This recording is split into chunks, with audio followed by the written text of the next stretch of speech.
ભરૂચની એબીસી ચોકડી નજીક આવેલા રંગ લોડ્સ ઇન હોટલમાં આગ લાગતા દોડધામ મચી હતી. સદનસીબે કોઈ જાનહાનિ નહીં. ભરૂચની એબીસી ચોકડી નજીક આવેલ રંગ લોડ્સ ઇન હોટલમાં આગ લાગતા દોડધામ મચી હતી. આગ અંગેની જાણ નગરપાલિકા સેવા સદનના ફાયર ફાઈટરોને કરતા તાત્કાલિક ઘટનાસ્થળે પહોંચી આગ પર કાબુ મેળવ્યો હતો. ભરૂચની એબીસી ચોકડી નજીક રંગ લોડ્સ પર ઇન હોટલ આવેલી છે. બપોરના સમયે હોટલના બીજા માળે મૂકેલા જૂના સોફાના કવરોમાં આગ લાગતા દોડધામ મચી હતી. આગ લાગવાની જાણ થતાં જ હોટલ સ્ટાફે સહિત અંદર રહેલા લોકોએ અફરાતફરીનો માહોલ સર્જાયો છે. આગના ધુમાડાના ગોટે ગોટા નજરે પડ્યા હતા. આગની જાણ ભરૂચ નગરપાલિકાના ફાયર બ્રિગેડ અને જીએનએફસીના લશ્કરને કરવામાં આવતા તેઓએ ફાયર ટેન્ડર સાથે તાત્કાલિક ઘટનાસ્થળે દોડી આવીને આગ પર પાણીનો મારો ચલાવી ભારે જહેમત બાદ આગ પર કાબુ મેળવ્યો છે. જોકે આગમાં કોઈ પણ પ્રકારની જાનહાનિ થઈ ન હતી, જેથી લોકોએ રાહતનો શ્વાસ લીધો છે. જે કેસની વિગત સાથે કેતન મહેતા, ભરૂચ.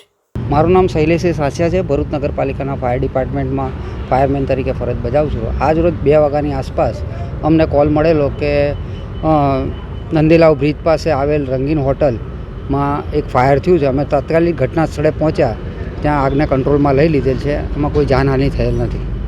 શામાં આગ લાગી હતી? સામાન્ય સ્ટોર રૂમમાં આગ લાગી હતી. એમાં કંઈ ગાડલા કે એવું કંઈ બળી ગયું હતું.